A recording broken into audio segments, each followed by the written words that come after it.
और बुद्ध के काल में इसको सन्निपात बहुत बोलते हैं। सन्निपात यानी शनिचर को हम बैठते थे। अब आपको पता चला होगा कि शनिचर को हम बाहर नहीं काटते, शनिचर को तेल नहीं लगाते, शनिचर को कोई अच्छा काम नहीं करते, शनिचर को घर का उद्घाटन उपयोग नहीं करते। इसके पीछे का राज है, ये सब लोग की कल्चर थी, सब लोग की संस्कृति थी और ये संस्कृति बमनों ने लाई है, इसीलिए सब लोग की संस्कृति का विरोध करना। बाबा साहब का ग्रंथ है रेवोल्यूशन एंड काउंटर, क्रांति और प्रतिक्रांति। दूसरा ग्रंथ है एनिलेशन ऑफ कास्ट, जाति का बीजना, जाति का निर्मूलन। इसमें बाबा साहब लिखते हैं कि भारत का इतिहास जो है वो दूसरा कुछ भी नहीं है, ब्राह्मण और श्रमण संस्कृति के बीच का झगड़ा। The history of India is nothing but the conflict between ब्राह्मण एंड श्रमण कल्चर, ऐसा बाबा साहब का कहना। तो बाबा साहब कहते हैं कि 2000 साल 2500 साल पहले, बुद्ध के पहले जो समन संघ था जिसको शाक्य संघ कहते थे, उसके बाद बुद्ध ने उसको समन संघ बनाया। ये शाक्य संघ से पहले का समन संघ था, लेकिन बुद्ध ने उसको बहुत फाइन ट्यून किया। वही समन संस्कृति के साथ ब्राह्मण संस्कृति का झगड़ा हुआ और हमारे बीच में कुछ बुरी बातें डाल दी गई। उसको जाति व्यवस्था कहते हैं, वर्ण व्यवस्था कहते हैं, और उसमें आपको डाल दिया और अपने अपने बीच में जगह लगा दी। तो ये हमारी पहचान जो है, बाबा साहब ने कहा कि जब तक आपकी पहचान नहीं है तब तक आपको कोई पूछता नहीं। बाबा साहब कहते हैं कि आप जब अपने गांव में जाते हो तो क्या बोलते हैं, ये महार है, मातंग है, चमार है, ग्वार है, सुथार है ना, कुंभी है, पाटिल है, ऐसा बोलते हैं। आप दूसरे गांव में जाते हो तो कहते हैं यवतमाल से आए, फिर आप मुंबई में जाते हो तो कहते हैं विदर्भ से आए, फिर आप दिल्ली में जाते हो तो कैसे कहते हैं महाराष्ट्र से आए, फिर आप अमेरिका में इंग्लैंड में जाते हो तो कहते हैं कि इंडिया से आए, भारत से आए। इसका मतलब अपनी पहचान बदलती जा रही है, बदलती जा रही है। गांव में जाति है अपनी पहचान, गांव के बाहर जाओगे तो जिले की पहचान होगी, फिर जिले के बाद जाओगे तो विदर्भ की पहचान होगी, फिर दूसरे राज्य में जाओगे तो राज्य की पहचान होगी, और अंतर्राष्ट्रीय स्तर पर जाओगे तो तुम्हारी पहचान भारतीय होगी। तो बाबा साहब ने संविधान में तो लिखा, I am Indian first, Indian last, मैं पहले भी भारतीय हो और अंत में भी भारतीय हो। लेकिन ब्राह्मण को तुम जब भी पूछोगे तो वो यही भी ब्राह्मण बोलता है, दिल्ली में भी ब्राह्मण बोलता है, और अमेरिका में भी गया वो भी अपनी पहचान क्या देता है, ब्राह्मण देता है। इसका मतलब वो 3% संख्या में भली है, लेकिन उसकी अपनी सांस्कृतिक पहचान है। हमारी पहचान क्या है, 6743 जाति है ना। आप जब शादी करते हो तो क्या बोलते हैं, ये बुद्धिस्ट है तो बुद्धिस्ट वाले से शादी करेंगे, ओबीसी है तो ओबीसी वाले से, जाति जाति में करेंगे। तो बाबा साहब ने कहा कि हमारे बीच में हमको इकट्ठा करने का सबसे बड़ा रोड़ा, सबसे बड़ा हर्डल, सबसे बड़ी अड़चन क्या है, तो हम अलग अलग पहचान में बटे हैं। अब इतिहास में क्या है, हम इतिहास में क्या था, या हम इतिहास में हम कौन थे। तो बाबा साहब ने कहा कि इतिहास में हम समन थे। समन क्या है, हमको श्रमण बोला गया। श्रमण शब्द संस्कृत का है, पाली और धम्मलिपि का शब्द है समन, और समन और ब्राह्मण के बीच का झगड़ा है। और बाबा साहब बोलते कि जितने भी SC ST OBC और जो कन्वर्टेड माइनॉरिटीज है वो सारे समन है, लेकिन हम एक दूसरे को समन के तौर पे पहचानते नहीं है। इसीलिए हमारी जब तक पहचान नहीं रहती, बाबा साहब ने कहा गुलामों की कोई पहचान नहीं होती। गुलाम दूसरों की संस्कृति अपने सर पे उठा लेता है और वो जैसा आदेश है वैसा काम करते हैं। आज ऐसा ही चल रहा है ना, आपको आदेश आता है कि ये जो पत्थर दिख रहा है ना बाहर, उसको सिंदूर लगा दो और ये तुम्हारा भगवान है और उसकी हर दिन पूजा करो। हम पूजा करते हैं, लेकिन कुत्ते को समझता है कि वो पत्थर है, वो अपना नेचुरल विधि कर देता है। इसका मतलब है कि हमारी पहचान ही नहीं है, किसी ने ऑर्डर दी और हमने काम किया। तो बाबा साहब ने कहा कि ये इसीलिए हो रहा है क्योंकि आप इकट्ठा नहीं हो, एक जगह पे जमा नहीं हो, इसीलिए आपकी पहचान ही नहीं है। तो इसको जाति व्यवस्था को और आपकी वर्ण व्यवस्था को बिठाना कैसा है। तो इतिहास में आप कौन थे, तो समन थे। अब समन यानी कौन, समन का अर्थ पाली में कहा गया है जो समता में विश्वास करता है ऐसा व्यक्ति, जो इक्वालिटी में बिलीव करता है ऐसा व्यक्ति, और उसको आर्टिकल 14 में बाबा साहब ने बोला इक्वालिटी बिफोर लॉ, कानून के सामने आप सब समान हो। आपकी पॉलिटिकल पहचान है कि आप इंडियन फर्स्ट इंडियन का पहले भी भारतीय हो और अंततः भी भारतीय हो, लेकिन सांस्कृतिक पहचान आपकी क्या है कि आप समन हो। तो समन कौन थे? तो बाबा साहब ने कहा कि सम्राट अशोक का जो कानून है वो कैसा बना है। सम्राट अशोक का 6 नंबर का यह शिलालेख है, उसमें कहा है ऐसा ही विद्यायाम धम्म पालना धम्म विधाने सुखियाना बोलती। इसका अर्थ ऐसा धम्मलिपि में है, इसका अर्थ है ऐसा ही यानी ऐसा है, विधि यानी कानून, याम यानी मेरे राज्य का क्या कानून है? धम्म पालना धम्म विधान। तथागत बुद्ध ने जो धम्म सिखाया वही मैंने कानून बनाया और उसी को मैं अपना राज्य का कानून बनाया हूँ। और इससे क्या होगा? तो सुखियाना गोतिथि, गोतिथि यानी गणगोत, प्रजा को गणगोत मानता था। इससे क्या होगा? तो सारे मेरे राज्य के लोग एक दूसरे के साथ अच्छे रहकर सुखी हो जाएंगे। यही फार्मूला वज्जी लोगों ने अपनाया था, इसीलिए वज्जी लोगों का संघ था। और आपको पता है कि आनंद को बुद्ध ने कहा कि आनंद उस वत्सकार को बताओ कि जब तक वज्जी लोग अपने संघ में रहेंगे, 7 नियमों का पालन करेंगे, तब तक वज्जियों को कोई हरा नहीं सकता। ये है ना बुद्धानी धम्म में। तो ये वाला समन संघ है, हमारी पहचान हो गई। हम जाति जातियों में और वर्ण व्यवस्था में बढ़ गए और हम टुकड़ों टुकड़ों में बटे गए। अब कॉन्स्टिट्यूशन में क्या किया बाबा साहब? बाबा साहब ने 2 बातें की कॉन्स्टिट्यूशन में। एक, बाबा साहब कहते कि मेन मैसेज क्या है? To create a casteless society, जाति विरहित समाज की रचना करना है संविधान का पहला काम है। और दूसरा, टू इस्टेब्लिश एनलाइटेंड इंडिया, प्रबुद्ध भारत का निर्माण करना। अभी लोगों को बताएंगे कि भाई आप प्रबुद्ध बुद्ध बन जाओ तो आएंगे क्या लोग? नहीं। लेकिन समन कैसे होगा? तो लोग बोलेंगे कि आप समन हो, मैं समन मानता ही नहीं। तो उसको बोलना तू ब्राह्मण है क्या? वो बोलेगा नहीं। अगर तू ब्राह्मण नहीं है तो तू भी समन है और मैं भी समन हूँ। इसका मतलब अपना 1 to 1 मैच हो गई, समन वर्सेस ब्राह्मण। जो ब्राह्मण है और जो ब्राह्मण नहीं है वो समन, और जो ब्राह्मण हो अपने से अलग होगा। तो 1 to 1 फाइट हो गई। ये मैसेज है बाबा साहब का समन संस्कृति। लेकिन हम इतिहास में चलते हमारी पहचान हो गए। आज पता चला कि 2500 साल बाद जब बुद्ध हुए थे, उनका 2300 साल पहले का जो सम्राट अशोक का शासन था वो समनों का शासन था। और सम्राट अशोक ने तलवार नीचे डाल दी और शांति मैत्री के ऊपर उन्होंने भेरी घोष छोड़ दिया। भेरी घोष यानी युद्ध करना, युद्ध खत्म कर दिया और धम्म घोष शुरू किया। उस धम्म घोष की पहचान थी कि हम सब लोग समान हैं। अब हमको क्या करना है? कुछ भी नहीं करना, इकट्ठा होना है। और ये 29 लाख संगठन हमने बनाए SC ST OBC के, ये लोग इकट्ठा नहीं आते। तो हम यही बोलते हैं कि इकट्ठा आ जाओ, आपके संगठन का काम करते हो बिल्कुल करो, कोई बात नहीं। पर जो भी काम करना है क्या आप इकट्ठा आकर कर सकते हो?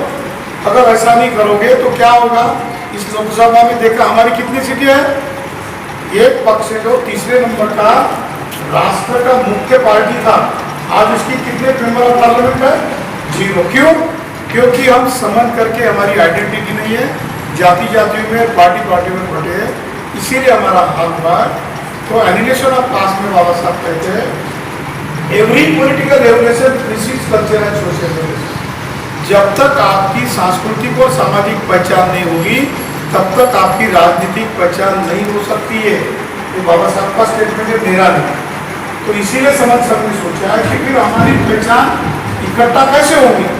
तो हम एक दूसरे को यही कहना शुरू कर दें कि आप समन हो, मैं समन हूँ। समन संघ से क्या हुआ कि 4-5 शादियाँ भी हो गई 2 राज्य से। लोग जाति पूछना भूल गए और समनों के बीच में शादियाँ होनी शुरू हो गई। SC ST का भेद खत्म हो रहा है और जातियों का भेद भी खत्म हो रहा है। तो एलिमिनेशन ऑफ कास्ट, जाति खत्म होने का प्रोग्राम शुरू हो गया।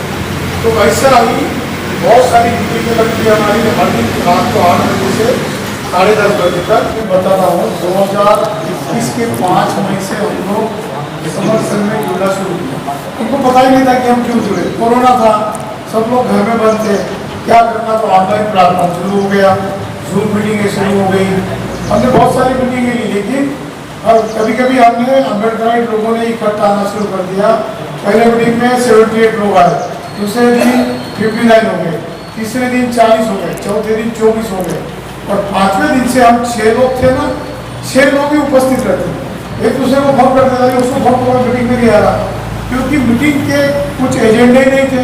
एजेंडा क्या था कि मैं मेरी बात दूसरों को सुनाऊं, मुझे इतना ज्ञान है, मैं दूसरों को सुनाऊं, और समन सबका उल्टा था। 5 मई 2021 से शुरू हुआ ये है, आज की मीटिंग 1173वीं मीटिंग है, लगातार नॉन स्टॉप चल रही है मीटिंग। वहाँ पर कोई खुद की बात नहीं कर रहा, मुझे लीडर बनना है, बिल्कुल नहीं, मुझे पैसा कमाना है, बिल्कुल नहीं, मुझे लीडरशिप में चमकाना है, बिल्कुल नहीं, मैं ही अकेला बड़ा हो जाऊंगा, बिल्कुल नहीं, मैं संगठन बनाऊंगा, मैं अध्यक्ष बनूंगा, बिल्कुल नहीं। हम करेंगे, we the people of India. Baba Saheb ने शुरुआत कहाँ से की?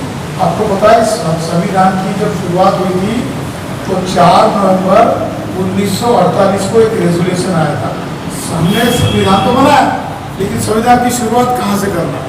तो कोई लोग बोल जो हिंदू थे उन्होंने बोला द्वार, ईश्वर के नाम से बोलो, क्रिश्चियन थे उन्होंने थे द्वार के नाम से बोलो, मुस्लिम बोल रहे थे वो अल्लाह के नाम से शुरू करो, कांग्रेस वाले बोल रहे थे गांधी जी के नाम से शुरू करो। लेकिन एक मोदी साहब उसने कहा शुरुआत होगी we the people of India से। बोले क्यों? क्योंकि हम भारत के लोग इकट्ठा बनकर इस देश को निर्माण कर रहे हैं। किसी एक के बाप का देश नहीं है, हम सबका देश है। और उसने 1.5 घंटा तक पूरे संविधान सभा को भाषण दिया, किसी की हिम्मत नहीं हुई कि उसने बोला उसको काट दिया। और फिर मतदान हुआ, 62 लोगों ने वी द पीपल के बाजू में वोटिंग किया, 42 लोगों ने ईश्वर के नाम के ऊपर वोट किया, 26 लोगों ने अल्लाह के नाम के ऊपर वोट किया। 62 वोट वाला वी द पीपल जीत गया, सारे भगवान ईश्वर अल्लाह हार गए। इसलिए बाबा साहब ने कहा we the people of India, हम भारत के लोग हैं। और याद रखना, बाबा साहब आगे कहते हैं कि जब तक मैं खुद I am Indian first, I am Indian last. आप किसी धर्म के होंगे, किसी जाति के होंगे, किसी वर्ग के होंगे तो अलग होगा, we the people of India इस देश का मालिक है।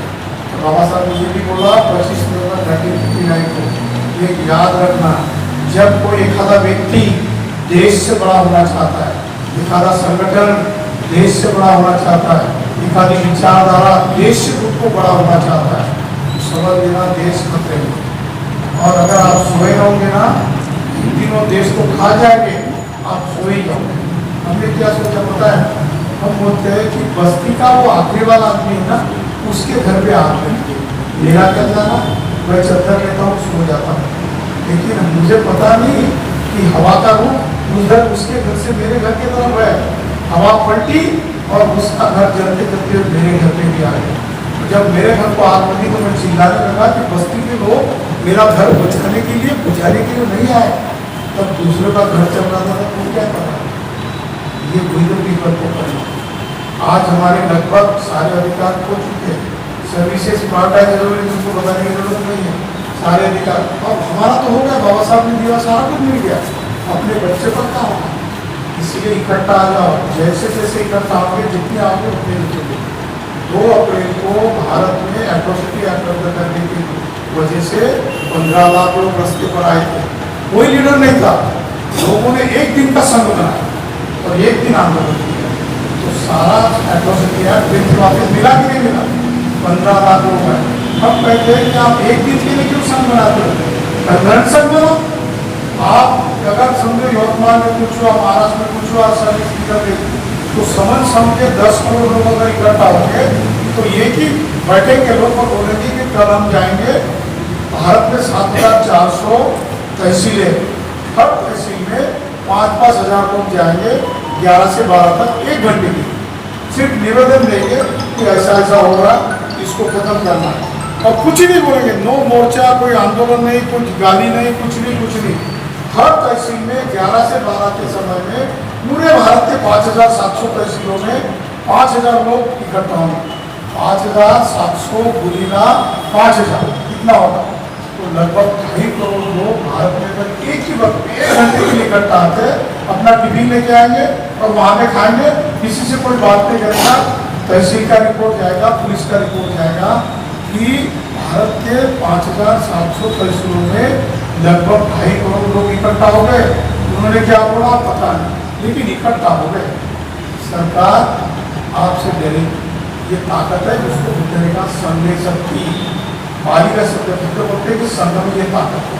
ये संघ शक्ति की ताकत कैसी हुई, तो बुद्ध का विचार सम्राट अशोक ने लिया, उसका कानून बनाया, तलवार नीचे डाली, लेकिन सम्राट अशोक ने बुद्ध का विचार अफगानिस्तान, ईरान, इराक, पाकिस्तान, ये सारे मंगोलिया यहाँ तक पहुँचा। आज का एशिया है, उसका 2/3 एशिया सम्राट अशोक के काल में संबोधित था। तलवार तो नीचे थी, कुछ किया, किसी की हत्या की। सम्राट अशोक के काल में कलिंग के युद्ध के बाद में सम्राट अशोक ने किसी की हत्या के, ऐसा कोई उदाहरण है? उल्टा सम्राट अशोक ने यूनिवर्सिटियां बनाई, प्रोफेसर थे, इंजीनियर्स थे, वाइस चांसलर थे, व्यापारी थे, ट्रेडर थे, उसके साथ भिक्षु संघ था। और देखते देखते भारत जमहूरी बन गया और वो 1200 साल तक टिका। और जैसे हमारी यूनिवर्सिटियां खत्म हो गई, हम टूट गए, हम लोग जातियों में बन गए। तो इकट्ठा आने की ताकत क्या है, इसको बुद्ध का जानो, समझे सकते। तो इसके लिए क्या करना है? हाँ, दीक्षा भूमि में हमको 12 तारीख को, जो दीक्षा भूमि का समय है, वहाँ पर हम 50,000 लोगों को टैग ये लगाएंगे, बैचेस। उस बैचेस में हम क्या करेंगे, मैं समन हूँ, इसमें सारे जो हमारे समन पूछे हैं ना, बुद्ध है, सम्राट अशोक है, दूसरा है, सावित्रीबाई है, संत रविदास है, अन्ना साधु, ये सारे बिरसा मुंडा है, इनका बैच लगेगा। मैं समन हूँ, हम सब समन, ये मैसेज हमको देना है। और हमने सोचा कि 2029 तक कम से कम 1 करोड़ लोगों को ये विचार पहुँचाना है कि हम सब समन, मैं समन। इतना भी हो गया और ये कार्य संख्या तो सब कुछ हो गया। तो इसीलिए 12 अक्टूबर को आपको दीक्षा भूमि में पहुँचना। 10 और 11 अक्टूबर को अमरावती में ऐसी नेशनल लेवल की समिति रहेगी, 400-500 लोग आएंगे। 10 तारीख को अमरावती में आओ, 11 तारीख को केरल कैंप लगेगा और 12 तारीख को सवेरे निकलना है दीक्षा भूमि के लिए। हमको 500 लोग चाहिए, सब लोग टैग लगाएंगे, ये बैचेस लगाएंगे।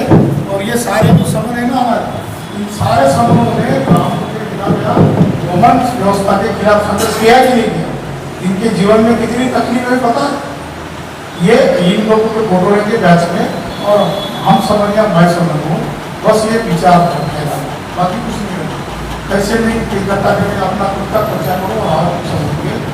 ये काम करने के लिए हमको हर जिले में मिलेंगे। तो 10 या 11 तारीख को अमरावती आना अक्टूबर में, और 12 अक्टूबर को दीक्षा भूमि को ऊपर धर्मचक्र प्रवर्तन के दिन को आपको आना है। अगर आपको लगता है कि अपने बच्चों को सुखी रखना है तो ये काम करना है, ये जिम्मेदारी मेरी है, क्योंकि मैं समझ और हम सब समझ। बस इतने मैसेज देना था। हमको अमरावती जाना है, अभी वहाँ के सारे साथियों का हम परिचय कराएंगे। और अगर आपको कोई सवाल है, कोई भी सवाल हो तो आप पूछो, हम उस सवाल का जवाब देने के लिए।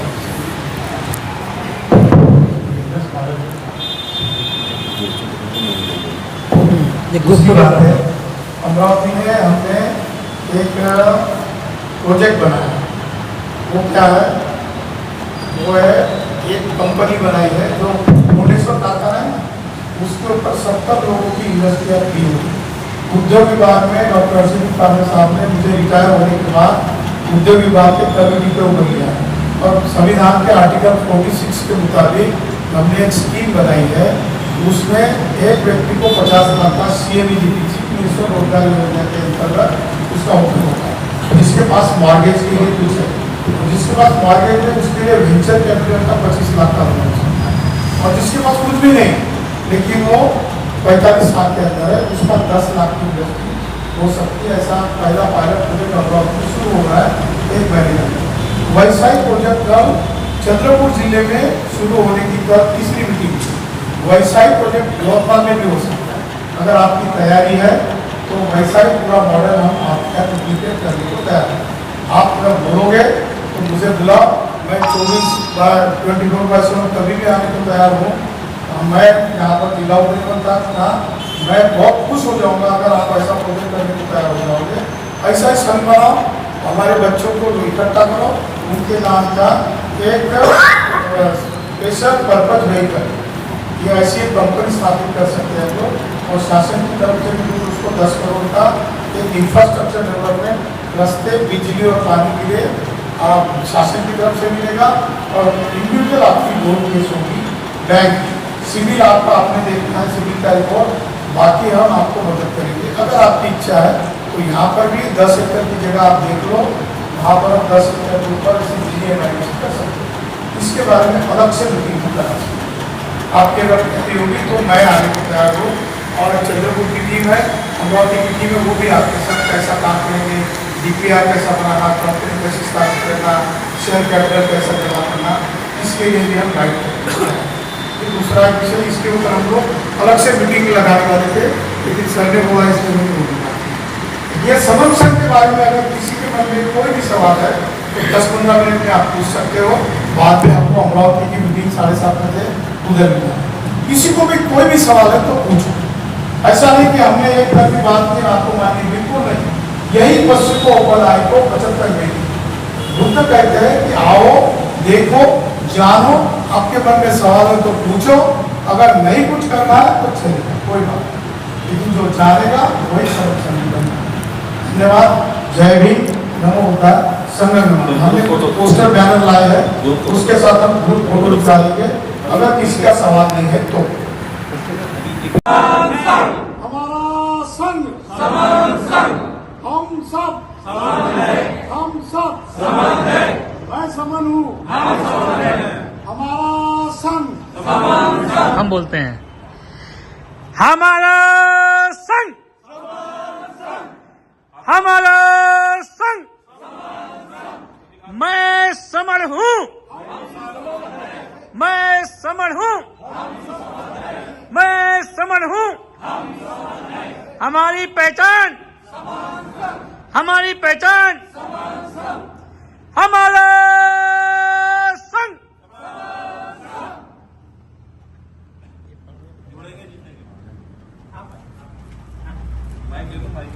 माइक का प्रोडक्ट माइक सर वहां से जुड़ेंगे, जीतेंगे, जुड़ेंगे, जीतेंगे, जब जब जुड़े थे तब जीते हैं, जहाँ जहाँ जुड़े हैं वहाँ जीते हैं, आगे जुड़ेंगे, आगे जीतेंगे। हमारा संघ समान संघ, हमारा संघ समान संघ।